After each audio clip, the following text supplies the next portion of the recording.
चलिए अब खबरों में आगे बढ़ते हैं। आपको बता दें, नवा रायपुर पुलिस मुख्यालय में डीजी कॉन्फ्रेंस शुरू हो गई है। सीएम साय और गृह मंत्री विजय शर्मा इस कॉन्फ्रेंस में मौजूद हैं। पुलिस मुख्यालय में सीएम को गार्ड ऑफ ऑनर दिया गया है। डीजी एडीजी स्तर के अधिकारी इस कॉन्फ्रेंस में शामिल हैं।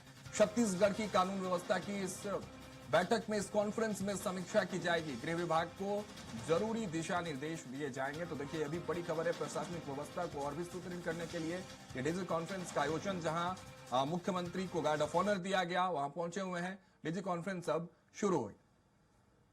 हमारे सहयोगी दिलीप साहू बने हुए हैं। दिलीप, इसको लेकर क्या कुछ जानकारी है? प्रशासनिक व्यवस्था को लगातार सुदृढ़ करने के लिए जो है मुख्यमंत्री खुद आगे नजर आते हैं और उसी की एक तस्वीर जो है आज डीजी कॉन्फ्रेंस के जरिए, जिसकी शुरुआत भी अब हो गई है।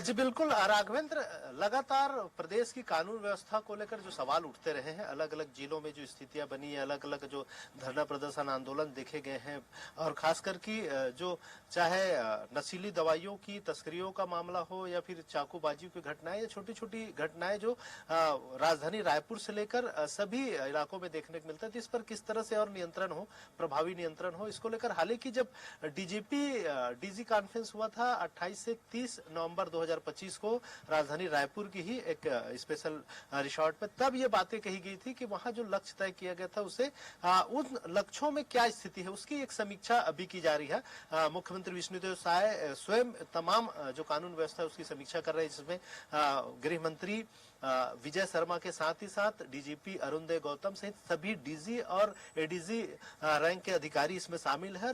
पूरे प्रदेश में कानून व्यवस्था की क्या स्थिति है उनकी पूरी समीक्षा की जा रही है। और साथ ही साथ क्योंकि आगामी समय में राष्ट्रपति का भी दौरा होना है, केंद्रीय गृह मंत्री अमित शाह भी जी आने वाले हैं, तो उनके दौरों की तैयारियों को लेकर भी एक समीक्षा की जाएगी कि किस तरह से उनके सुरक्षा के तमाम पुख्ता इंतजाम हो, क्योंकि बस्तर में जो बस्तर पंडुम होना है संभागीय स्तर पर, वहां जो दौरे होना है, वहां पर राष्ट्रपति का दौरा होना, तो निश्चित तौर पर उनकी सुरक्षा व्यवस्था को लेकर भी इस जो समीक्षा बैठक है उसमें चर्चा होगी। और मुख्य रूप से जो लक्ष्य तय किए गए थे डीजी कॉन्फ्रेंस के दौरान, उन लक्ष्यों की समीक्षा की जा रही है कि क्या उन लक्ष्य के अनुरूप बेहतर व्यवस्था बना पाई है। जो कानून व्यवस्था को और सुदृढ़ करने की बात कर रही थी, पुलिस प्रशासन, पुलिसिंग सिस्टम को और मजबूत करने की बात कही जा रही थी, वो कितना प्रभावी हो पाया है। हालांकि रायपुर जिले में कमिश्नर प्रणाली लागू कर दिया गया है, लेकिन इसको लेकर भी क्या ये इतना काफी है, क्योंकि पूरे जिले में लागू नहीं किया गया है, केवल 21-22 थानों में ही इस कमिश्नर प्रणाली को लागू किया गया है। 12 थाने अभी भी इससे अछूते हैं, जिसे ग्रामीण दोनों पहलुओं पर बात हो रही है इस कॉन्फ्रेंस में। और जिस तरह से आप बता रहे हैं कि अभाव और प्रभाव, जो अभाव रहेंगे उन पर भी बात होगी और किस तरह से प्रभाव और भी सुदृढ़ हो सकता है, इस पर भी बात होगी। फिलहाल बने रहेगा हमारे साथ, आगे और भी खबरों पर आपसे जानकारी लेंगे दिलीप।